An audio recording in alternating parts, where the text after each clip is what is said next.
Aujourd'hui, je vous propose de lire un texte dans le deuxième livre des Rois, au chapitre 18 et au verset 4. Il fit disparaître les hauts lieux, brisa les statues, abattit les idoles, et mit en pièces le serpent d'airain que Moïse avait fait, car les enfants d'Israël avaient jusqu'alors brûlé des parfums devant lui. On l'appelait Nehushtan. Ce serpent d'airain a une histoire, et on va le lire dans Nombre, chapitre 21, des versets 4 à 8. Ils partirent de la montagne de Hor par le chemin de la mer Rouge, pour contourner le pays d'Édom. Le peuple s'impatienta en route, et parla contre Dieu et contre Moïse. Pourquoi nous avez-vous fait monter hors d'Égypte, pour que nous mourions dans le désert? Car il n'y a point de pain, et il n'y a point d'eau, et notre âme est dégoûtée de cette misérable nourriture. Alors l'Éternel envoya contre le peuple des serpents brûlants. Ils mordirent le peuple, et il mourut beaucoup de gens en Israël. Le peuple vint à Moïse et dit: Nous avons péché, car nous avons parlé contre l'Éternel et contre toi. Prie l'Éternel afin qu'il éloigne de nous ces serpents. Moïse pria pour le peuple. L'Éternel dit à Moïse: Fais-toi un serpent brûlant, et place-le sur une perche. Quiconque aura été mordu et le regardera conservera la vie. L'objectif de Dieu, en donnant ce serpent brûlant ou ce serpent d'airain qui devait être coulé sur une perche, c'est-à-dire que littéralement c'était une croix, une hampe avec une barre horizontale, donc une croix, eh bien l'objectif c'était que le peuple cesse de regarder à son problème, qui était réel, qui était sérieux, ils allaient mourir, pour regarder justement à la croix dressée avec le serpent mort, le serpent vaincu.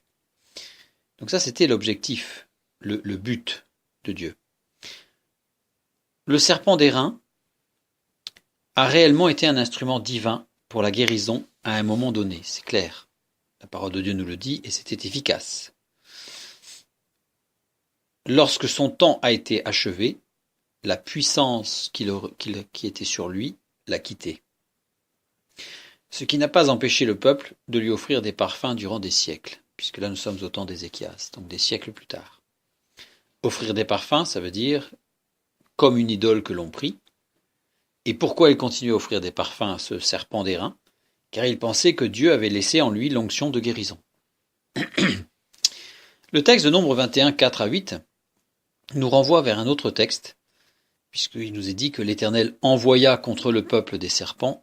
Donc là, on va faire une petite incursion dans un autre texte, le psaume 106, les versets 13 à 15.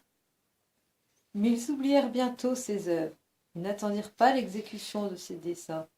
Ils furent saisis de convoitise dans le désert, et ils tentèrent Dieu dans la solitude. Il leur accorda ce qu'ils demandaient.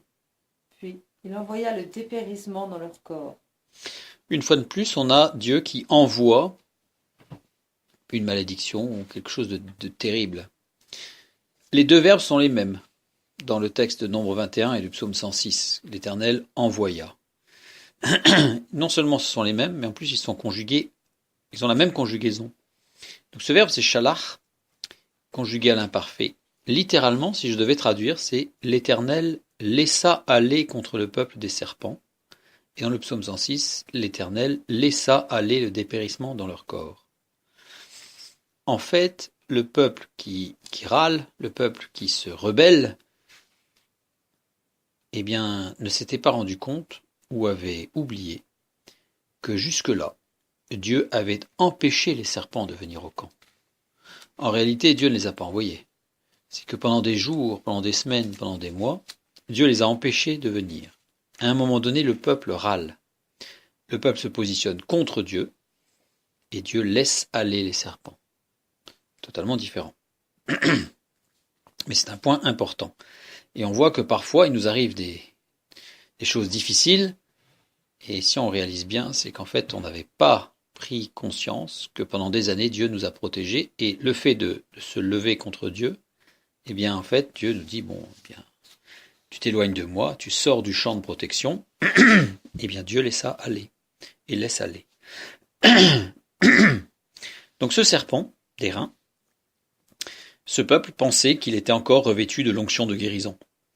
jusqu'à ce que le roi Ézéchias ait le courage de le détruire. Parce que jusqu'à présent, même des hommes, des rois ou des hommes qui ont marché selon Dieu, n'avaient pas détruit ce serpent qui était pourtant un objet d'idolâtrie.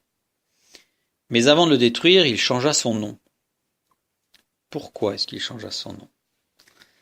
Eh bien parce qu'il faut savoir, ou alors il faut accepter d'appeler un chat. C'est-à-dire qu'il faut appeler un péché, une idolâtrie, une idolâtrie. Et on n'essaye pas de justifier. Et le nouveau nom qu'il donne, c'est en français Nehushtan, ou si on le lit en hébreu, c'est Nehushtan. Le texte littéral, quand on le garde, il dit bien que c'est la conjugaison, et il le nomma Nehushtan. Il, c'est Ézéchias au singulier. Donc c'était pas le peuple qui l'a appelé ça, c'est Ézéchias qui a changé son nom.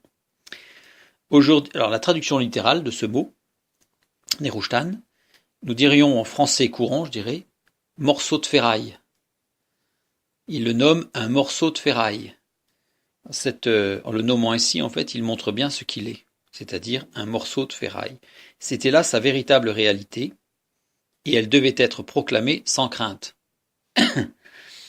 Dans nos vies, n'ayons pas peur, ou autour de nous, n'ayons pas peur de dire la vérité sur ce que sont les choses.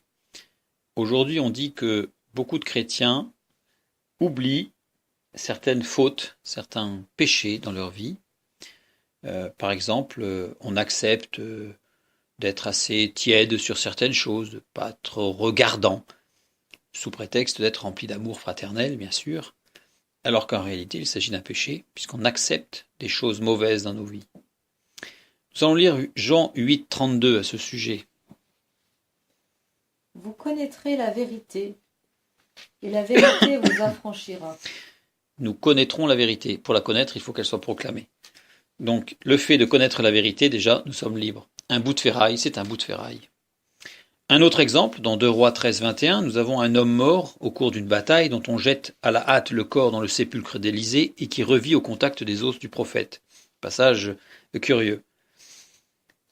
Ce passage a engendré la coutume des pèlerinages, pour aller voir certains pèlerinages, certains lieux saints, parce qu'il y avait un saint, donc là il y avait un homme qui était revêtu de la puissance de Dieu, ou une femme, ou considéré comme tel, et donc on y va parce que peut-être, sûrement, ce corps est encore emprunt, ou ce lieu encore recouvert de la puissance de Dieu, donc on y va pour bénéficier de cette puissance de Dieu.